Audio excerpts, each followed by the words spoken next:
Pemirsa, akibat bocoran gas 3 kg, puluhan rumah di Penjaringan, Jakarta Utara rusak akibat ledakan. Selain merusak rumah, 3 orang warga mengalami luka, di mana 1 diantaranya kritis akibat luka bakar.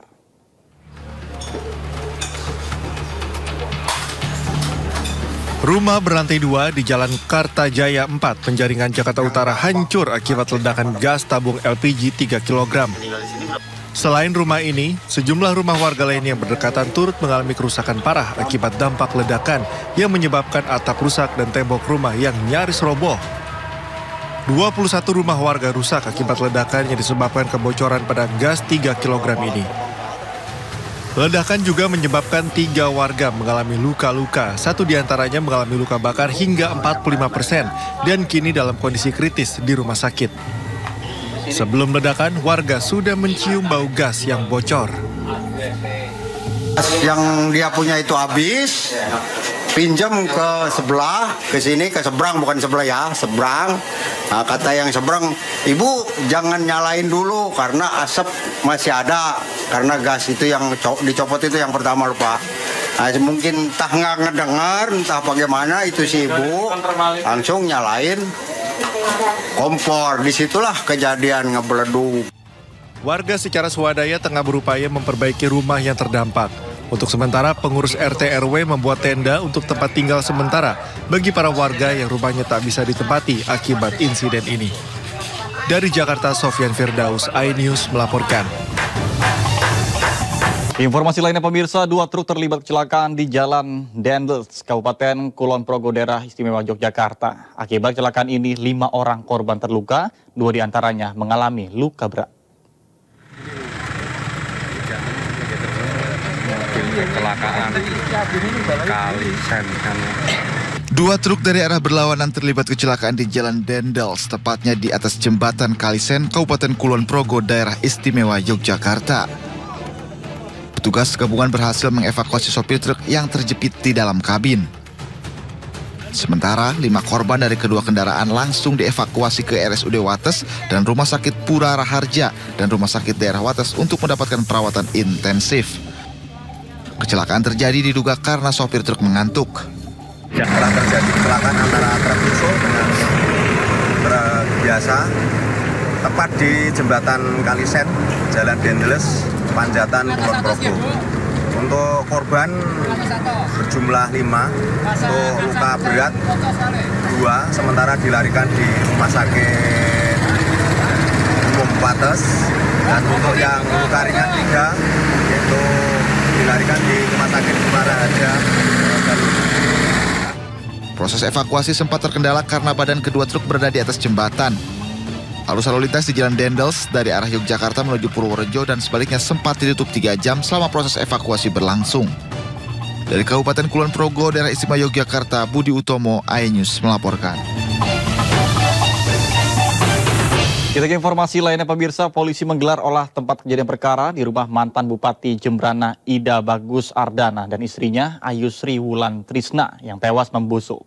Dari olah TKP, polisi pun menemukan botol berisi cairan mencurigakan. Penemuan botol mencurigakan mirip dengan botol semprotan nyamuk ditemukan di kamar Trisna saat polisi melakukan olah TKP. Cairan tersebut kini tengah diperiksa di laboratorium forensik Polda Bali. Hingga kini pihak kepolisian belum bisa mengungkap penyebab kematian korban karena menunggu hasil otopsi. Hasil otopsi dinilai tidak akan maksimal karena kondisi jenazah korban yang sudah membusuk atau rusak. Pihaknya pun telah berkoordinasi dengan pihak keluarga terkait dengan kematian korban. Jenazah mantan Bupati Jembrana Ida Bagus Ardana dan istrinya Sri Wulan Trisna disemayamkan di kamar jenazah RSUP Profesor Nora. Penyidik dan keluarga dan juga koordinasi dengan kami di dokter forensik. Setelah kita analisis TKP, wawancara keluarga, dan penjelasan tentang otopsi, kita akan coba untuk menguak kasus ini. Pemeriksaan luarnya apa aja yang bisa ditemukan? Sementara belum bisa saya sampaikan. Kalau untuk waktu kematiannya, perkiraan kematian? Sampai saat ini diperkirakan 72 sampai 96 jam sebelum pemeriksaan. Sejumlah orang tua korban dugaan pelecehan pimpinan pondok pesantren di Karawang, Jawa Barat mengaku korban dilecehkan saat mendapatkan hukuman.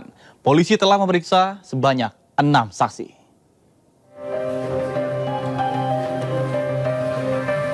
Sejumlah orang tua korban dugaan pelecehan oleh oknum pimpinan pondok pesantren di Karawang, Jawa Barat buka suara. Para orang tua korban dugaan pelecehan ini menjelaskan mengenai apa yang menimpa anaknya yang menjadi santriwati di sebuah ponpes di Karawang, Jawa Barat. Salah satunya adalah AG. Orang tua korban ini mengaku geram setelah mendengarkan keterangan anaknya terkait dugaan pelecehan yang diduga dilakukan oleh pimpinan pesantren. Dugaan pelecehan dilakukan saat santriwati mendapat hukuman dan tidak ada hubungan dengan pelanggaran yang dilakukan para korban. Jadi menceritakan bahwa saya pernah dikumpulkan bareng dengan santriwati yang lain, dihukum dengan hukumannya yang tidak mendidik. Kenapa yang tidak mendidiknya? Karena tidak ada hubungannya dengan anak pacaran. Mereka disuruh saat tidur, bukan di pondok, bukan di kobong, tetapi di ruang kelas bersama-sama dengan menggunakan pakaian yang tidak rapi. Dalam artian suruh menggunakan bagian dalam aja gitu. Nah ini kan konyol menurut saya, dan silakan untuk kebawahnya bebas. Maka anak-anak itu tidak ada yang protes karena ketakutan akan atas gurunya. Sebelumnya Polres Karawang memeriksa 6 saksi dalam kasus ini. Pemeriksaan dilakukan secara maraton mulai dari Rabu sore hingga Kamis malam. Selain para korban, polisi juga memeriksa dan meminta keterangan dari orang tua atau wali para korban. Kuasa hukum beserta keluarga korban berharap terduga pelaku segera ditangkap untuk diadili. Dari Karawang, Jawa Barat, Rudi Amtiawan, iNews melaporkan. Trauma kini diderita bocah korban penganiayaan pemilik penitipan anak di Pekanbaru Riau jika mendengar suara keras. Sementara itu, polisi telah menetapkan pemilik daycare sebagai tersangka.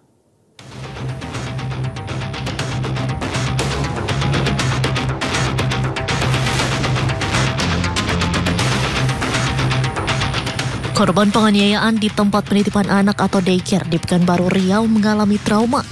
Bocah berusia 4 tahun ini selalu ketakutan saat mendengar seseorang berbicara keras.